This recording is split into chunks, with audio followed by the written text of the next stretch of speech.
जी प्यार से कहना धन गाजी। सभी जो ये संदेश पिछले कुछ घंटों से सुन रहे हैं कि मनुष्य जीवन मिला है, इसको पूरी तरह से जिएं। मानव बन के आए हैं तो मानव बन के ही जिएं। इस प्रभु परमात्मा का ज्ञान लेकर इसको अपने जीवन में हर समय के लिए शामिल करके भक्ति करें, मानवीय गुणों से युक्त हो जाएं और जीते जी फिर वाकई ही इंसान है तो इंसान बनकर ही जिएं। एक दूसरे के प्रति मन में नफरत के भाव रख के नहीं, एक मन में जो भी समय है, लिविंग इन द प्रेजेंट वाली जो बात होती है कि एक समय के अनुसार जो उस समय स्थिति है उसमें रहें, ना अपनी सोच को, दिमाग को एक बीते हुए कल में रखें, ना आने वाले कल में।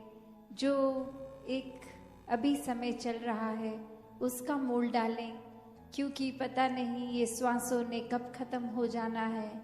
एक जीवन में हर कोई जहाँ एक समय में तो आए और निर्धारित समय की कुछ सालों की ही ये जिंदगी है, फिर ये सांसों ने बंद होना है। तो ये जो जीवन जिया वो कैसे जिया, वो क्या करके समय निकाला, क्या हमने वाकई ही जो काम करने आए थे इस परमात्मा, इस निराकार की पहचान वो करी, या फिर वो समय फिर और चीज़ों में निकाल दिया। ये परिवार रूप में पालन पोषण, ये काम, जिम्मेवारियाँ, ये सब जहाँ करना बहुत ही ज़रूरी है। एक समाज पे बोझ नहीं बनना, पर ये ही सब कुछ है ऐसा नहीं है। ये परमात्मा ही प्राथमिकता होनी चाहिए जब कोई और काम भी कर रहे हों।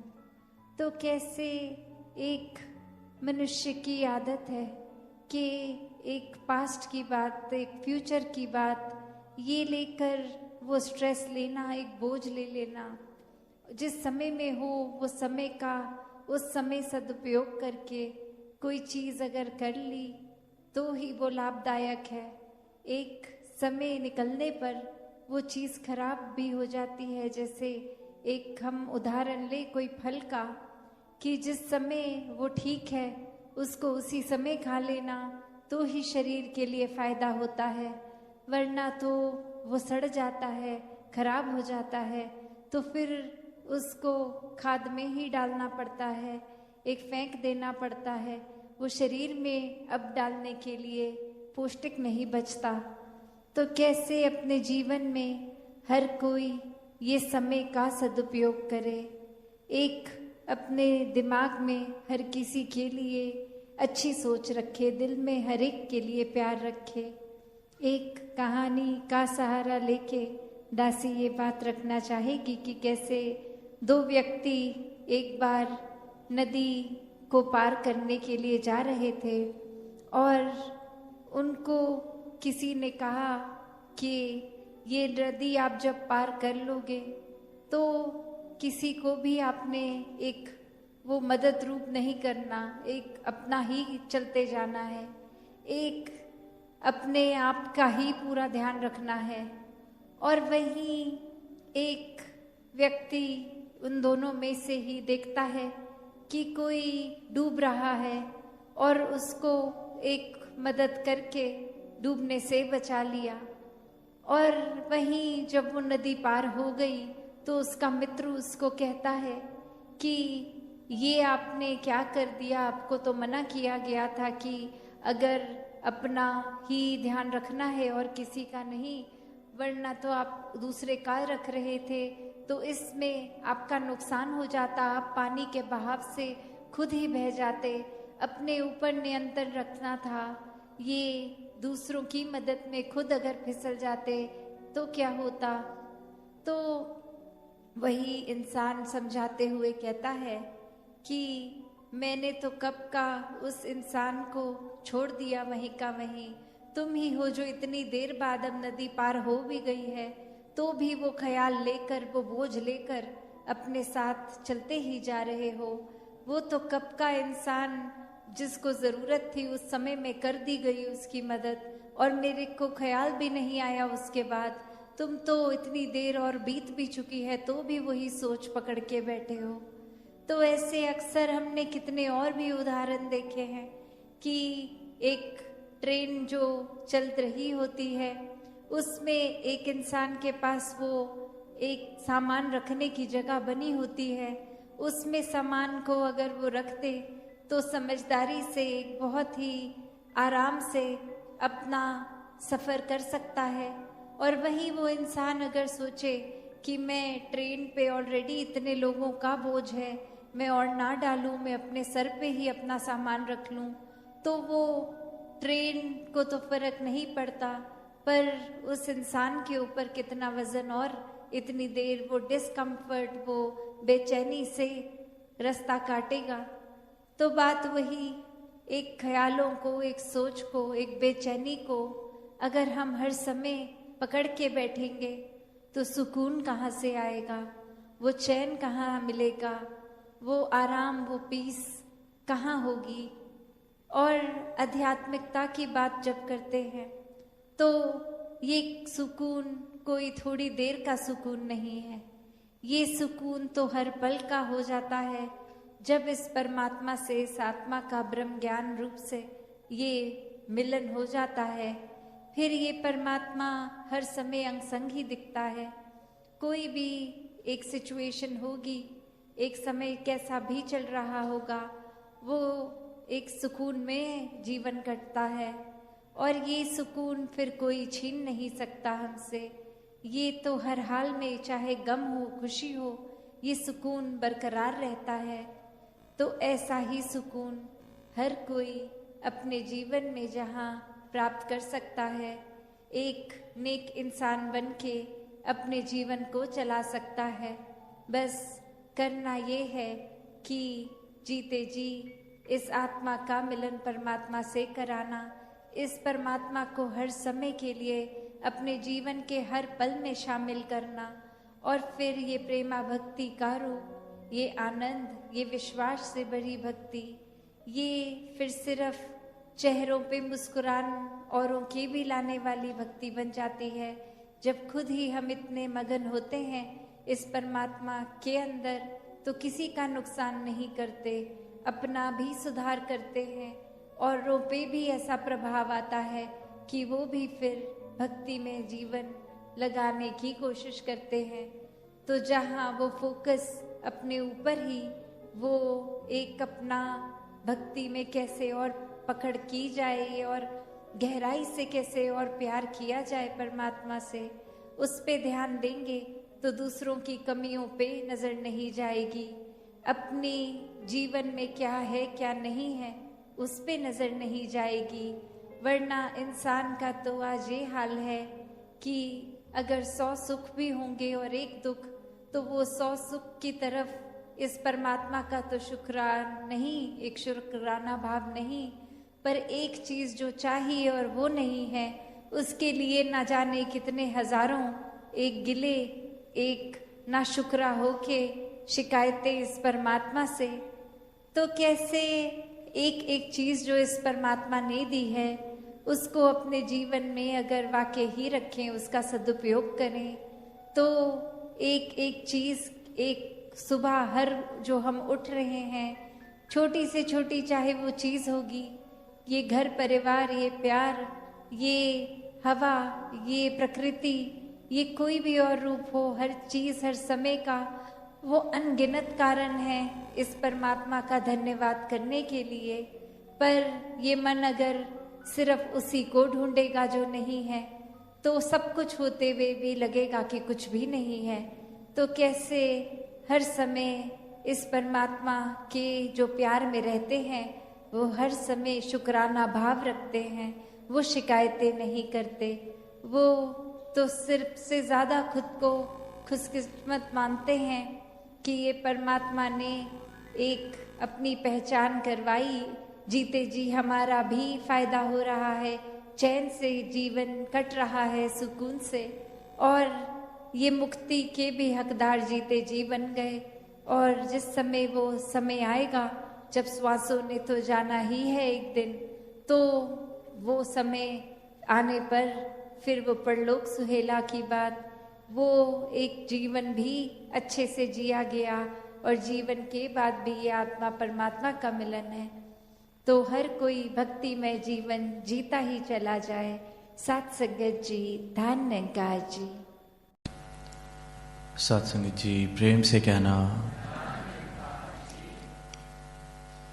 आज जैसे कि जिक्र हो रहा है कि क्राइस्ट चर्च में 5 वर्ष बाद आना हुआ, और जैसे कि हम सब जानते हैं कि पिछली बार जब ये रूप यहाँ बनना था, लेकिन किन कारणों की वजह से वो ट्रिप कट शॉर्ट हुआ, और आज फिर यहाँ इस भव्य नज़ारे का भाग बनने का हम सबको अवसर मिला है। और जब भी इस तरफ ध्यान जाता है कि ये पैगाम जो दिया जा रहा है मानवता का, भाईचारे का, एक्सेप्टेंस का, टॉलरेंस का, तो कभी कभी ऐसे लग सकता है कि आज के ज़माने में तो क्या ही ज़रूरत है, कौन जाके तलवार निकाल के किसको काटने जा रहा है, मारने जा रहा है। पर अनफॉर्चुनेटली आज के समाज की भी और आज के ज़माने की भी यही सच्चाइयाँ हैं। जितनी भी प्रोग्रेस, जितनी भी डेवलपमेंट, जितनी भी विद्याएं हासिल हो गई हैं, पर इंसान का मन और इंसान अपने आप में अभी भी सबसे ज़्यादा माहिर अगर किसी चीज़ में है तो वो दीवारें खड़ी करने में, दूरियां पैदा करने में, फ़र्क ढूंढने में, खुद की जिंदगी को,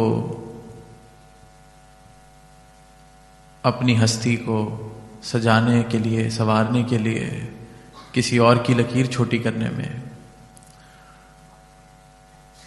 तो ये जो मैसेजेस हैं युगों युगों से जो दिए जा रहे हैं, उनका महत्व कभी नहीं खत्म हो सकता। जब तक इंसान इंसान है, इस शरीर में है, ये जो 5 तत्व का पुतला इसे कहा जाता है, जिसको मन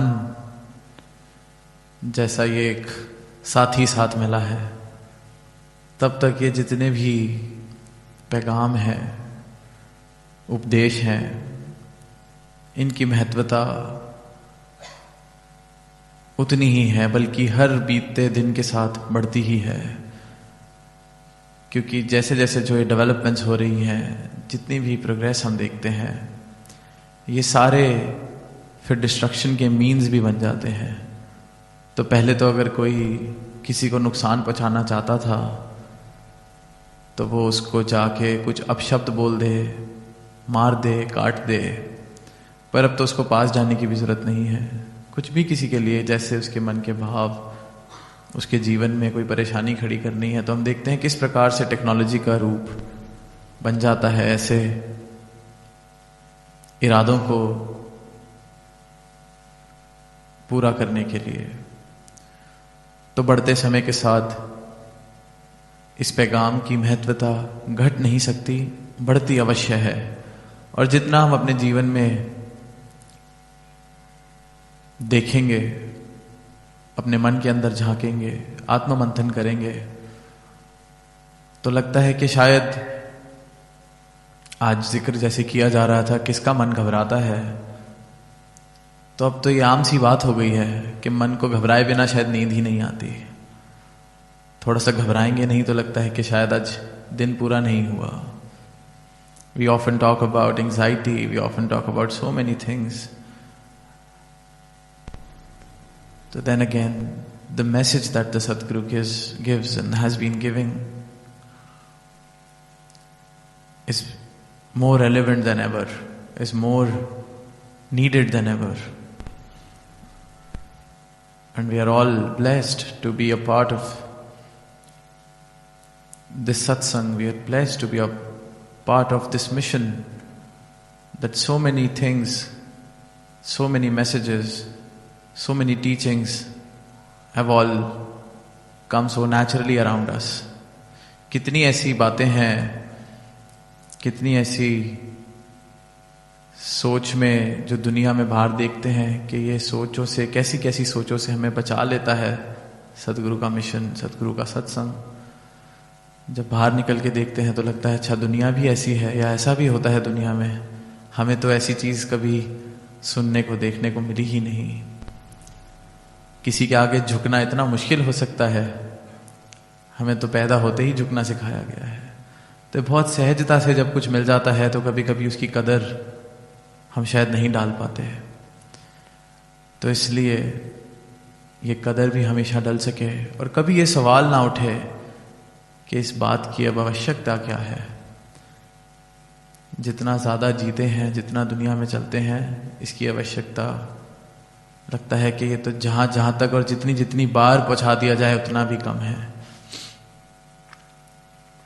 तो यही इंसान की हालत है कि जीवन मिला है जीने के लिए, दौड़ भाग भी कर रहा है, सब कुछ कर रहा है, पहुंच कहीं नहीं रहा, चल रहा है, पर फिर भी चलना छोड़ना नहीं चाहता। किसी से पूछ लिया जाए, कोई बहुत रो रहा हो कि जिंदगी जीने लायक ही नहीं है, 100 तरह की परेशानियां वो गिनवा दे, और उसको बोला जाए कि अभी चलो खत्म करते हैं, पर वो कहेगा नहीं। परेशान जरूर है, रो जरूर रहा है, कुरला जरूर रहा है, चल जरूर रहा है, पहुंचता कहीं नहीं, अपने हाल से वाकिफ भी है, पर हाल को सुधारने का प्रयास कोई भी नहीं, क्योंकि उसको मजा आ रहा है यही कि कोई बात नहीं, यही चलते चलते रोने में मजा आ रहा है कि कोई सुनने वाला तो बैठा है, हमारा रोना ही सुन ले।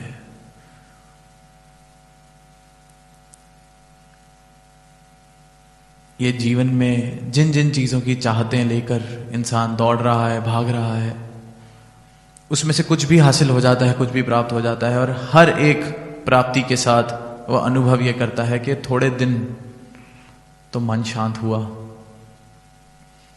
पर फिर किसी और चीज पे अब मेरी नजर है, कोई और चीज मेरी अशांति का कारण है, कोई और ऐसी बात या कोई और ऐसी वस्तु या कोई और ऐसी उपलब्धि जो किसी और के पास है, मेरे पास नहीं है। अब वो जो खालीपन है, अब वो मेरी अशांति का कारण है।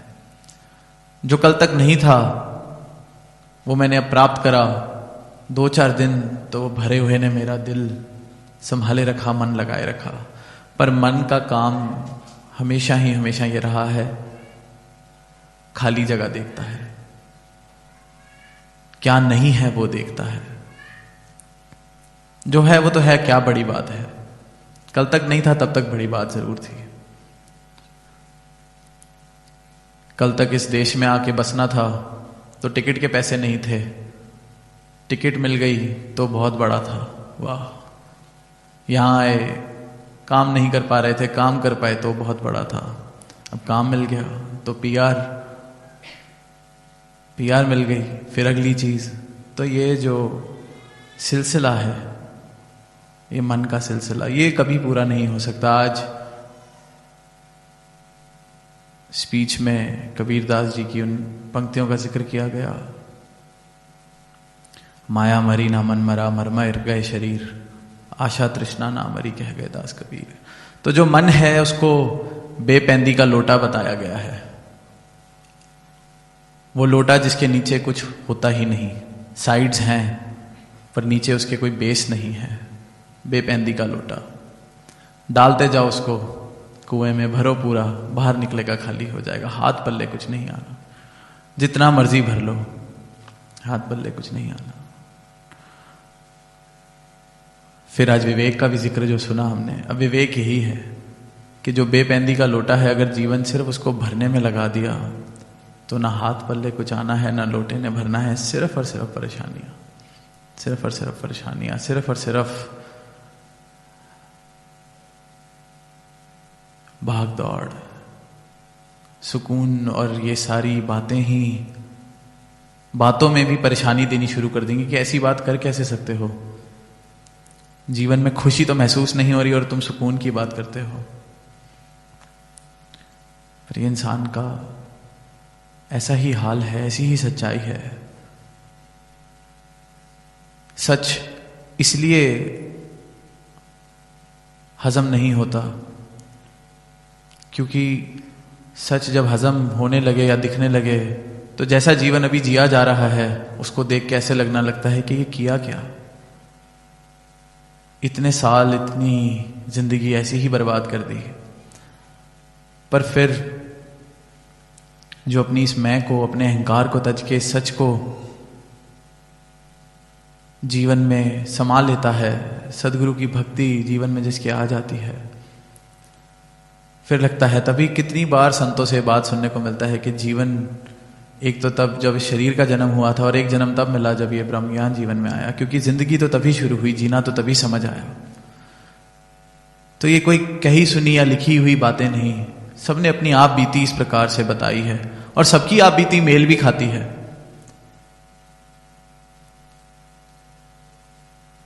किसी ने ये नहीं कहा कि मैंने वो किताब पढ़ी वहां ये लिखा था तो दूसरे ने कोई और किताब पढ़ी होगी। एक एक गुरसिख सतगुरु का आप अपने आप में पूरा पूरा वेद ग्रंथ बन के बयान करता है इनकी रहमतों का,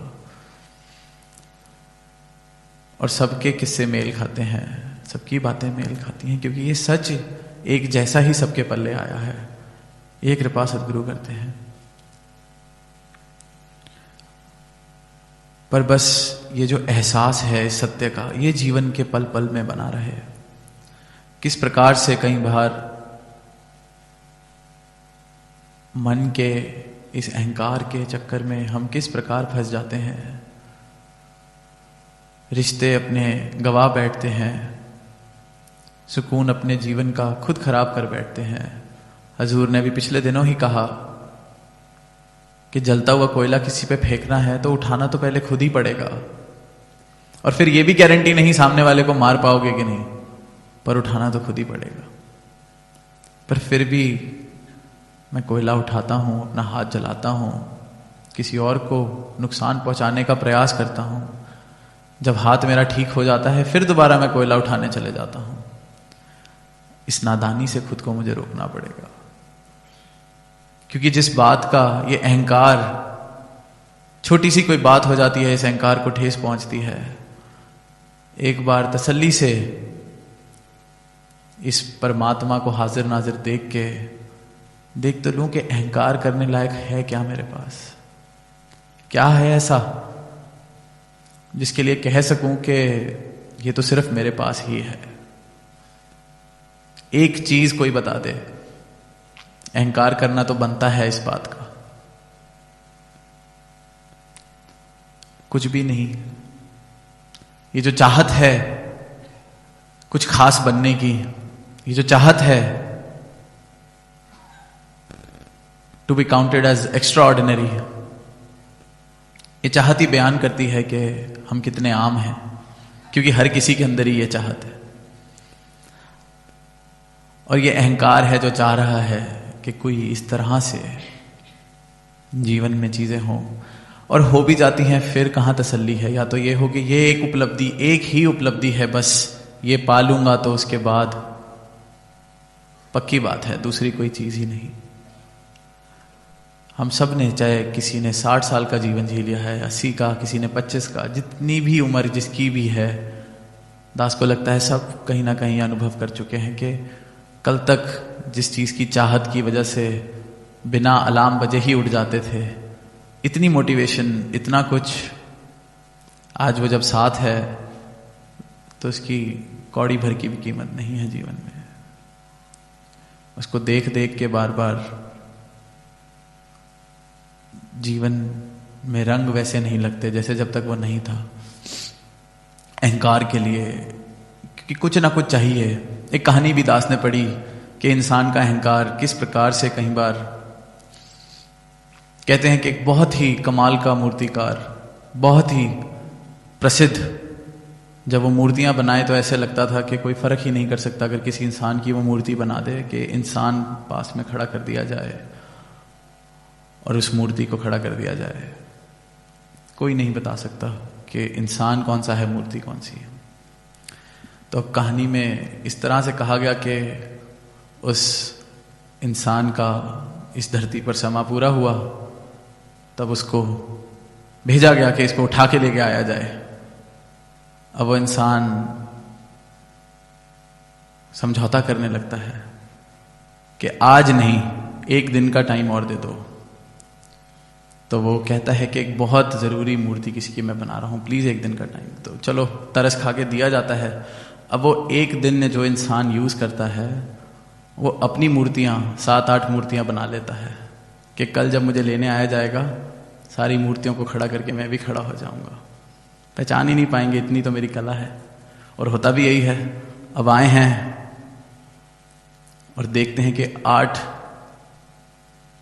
8 के 8 शरीर लग रहे हैं, कौन सा ठीक कौन सा गलत। अब जिसकी ड्यूटी लगी होती है इसको लाने की, वो लगभग जाने ही लगता है कि लगता है आज तो खाली हाथ जाना पड़ेगा। पर तरकीब सूझती है।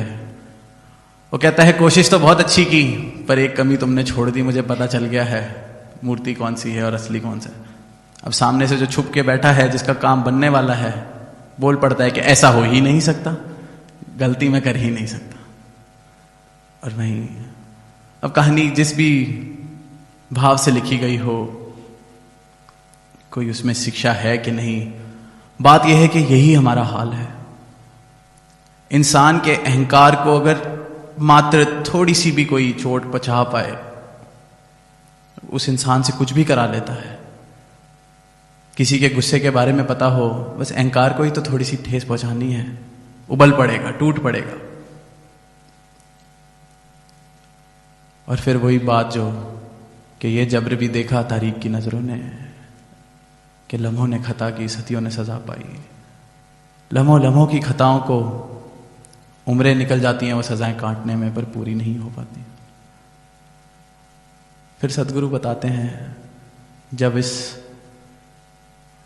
अविनाशी को हमें दिखाते हैं, इस नश्वर से अलग करके, कि अहंकार करना किस चीज का है क्या तेरे पास?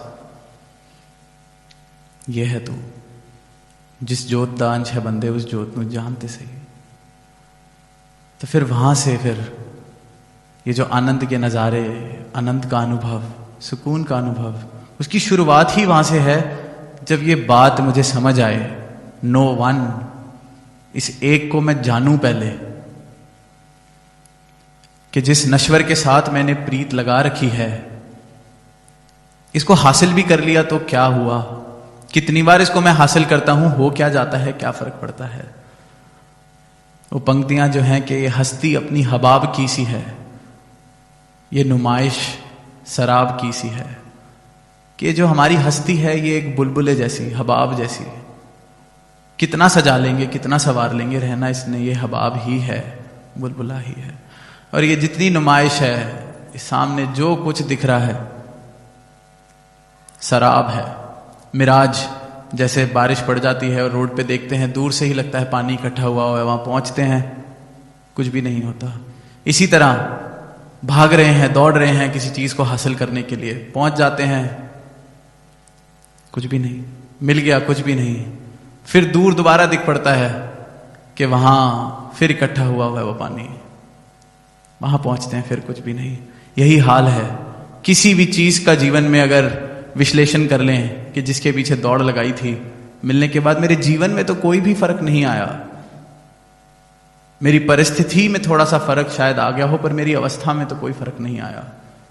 पहले भी मैं मूर्खों की तरह भाग रहा था, अभी भी मैं मूर्खों की तरह भाग ही रहा हूं। पहले भी मैं कोस रहा था अपने आसपास के लोगों को, अभी भी मैं कोस ही रहा हूं। पहले भी मैं मुंह सड़ा के अगर अपना जीवन जी रहा था, तो अभी भी मैं मुंह सड़ा के अपना जीवन जी रहा हूं। पहले भी हंसना मुझे अगर मुश्किल लगता था, अभी भी मैं मुश्किल से ही हंसता हूं। शराब के पीछे दौड़े जा रहे हैं, पहुंच के दिल भी अपना देख लिया। पहुंचे तो वो शराब से प्यास तो बुझी नहीं, पानी तो वहां था ही नहीं, पर फिर भी दौड़ पड़ते हैं, फिर भी भाग पड़ते हैं। खुद के साथ ही एक खेल इंसान खेल रहा है कि शायद अगली बार पानी मिल जाएगा, शायद अगली बार ये शराब नहीं होगी, सच्चाई होगी। बस ये अगली बार जब तक चलता रहता है ये दौड़, इतने में उस हबाब के खत्म होने की बात आ जाती है। और जीवन इस दौड़ में ही दौड़ते दौड़ते मर मर गए शरीर, आशा तृष्णा ना मरी, मर मर गए शरीर। यही कहानी इंसान की है। देखो तो हंसी भी आती है और सोचो तो दुख भरी दास्तां भी हर एक इंसान की, कि जो परमात्मा हो सकता है वो कहाँ इस शराब के पीछे दौड़ दौड़ के अपने जीवन को गंवा रहा है। जिसको खुद परमात्मा ने अवसर दिया है, जिसके लिए खुद परमात्मा इस धरा पर आया है, जिसके जीवन को जिंदगी जीने लायक बनाने के लिए, वो कहाँ इन्हीं चक्रों में। तो ये सारी दौड़ भाज की जाए, पर ये जान के की जाए कि किसके लिए। अब जीवन मिला है यार, तो इसका आनंद भी लेना है। आनंद लेते लेते ये जान कर के नश्वर क्या है, अविनाशी क्या है, तो इसका उपयोग जरूर किया जाए। जीवन मिला है, बखूबी इसको सुंदर हर रूप से बनाया जाए, पर सच के साथ नाता जोड़ के, सच्चाई के एहसास में। फिर बेशक जहां मर्जी की पीआर कराई जाए, जो सी मर्जी गाड़ी चलाई जाए, जितने बड़े घर में रहा जाए, कोई प्रॉब्लम नहीं, बिल्कुल आनंद लिया जाए। पर मजा तब है कि वो बड़ी से बड़ी उपलब्धि मेरे जीवन में जब आ भी जाए, लेकिन मेरी अवस्था में अगर कोई फर्क नहीं, वही मैं रो रहा हूं, कुर्ला रहा हूं, तो क्या फायदा। तो जो सदगुरु हैं वो जीवन से ये रोना और कुर्लाना खत्म करने आते हैं, क्योंकि वो मेरी परिस्थितियों की वजह से नहीं, वो मेरी अवस्था की वजह से है, मेरी मनोस्थिति की वजह से है, और इसका इलाज सदगुरु करते हैं। तो इन्हीं भावों के साथ दास सबके चरणों में इजाजत चाहेगा। प्रेम से कहना, नानक।